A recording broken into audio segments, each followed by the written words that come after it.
So I was a junior in college, and I had developed a lot of abdominal pain and had weight loss and was really fatigued. Not like I'm tired, more like I cannot physically get up. Things got really bad. I would eat food and I would pee out food. So my parents came and picked me up, and that's when we went right to the hospital.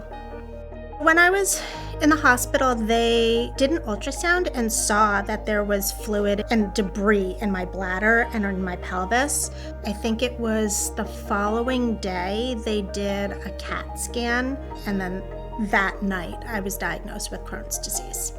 I was very overwhelmed by the diagnosis because I had never heard of Crohn's disease before. This was the mid-90s, and I called my mom and asked her to go to the library and take out any book on Crohn's disease and bring it to the hospital because I wanted to understand what this meant.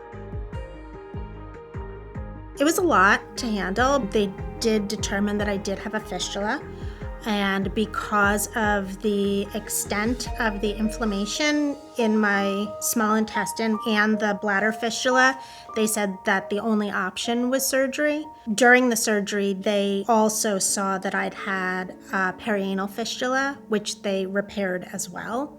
So coming home from the hospital, I was coming home with both a Foley catheter and a cutting seton.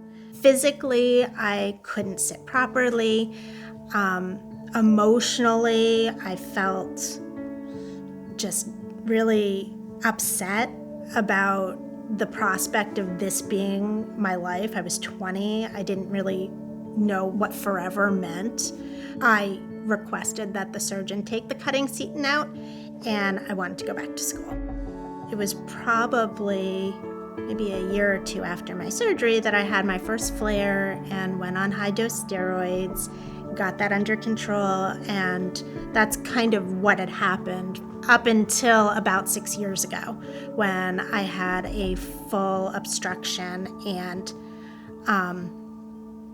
had to have another surgery and then went on biologics. And since then, the biologics really are amazing.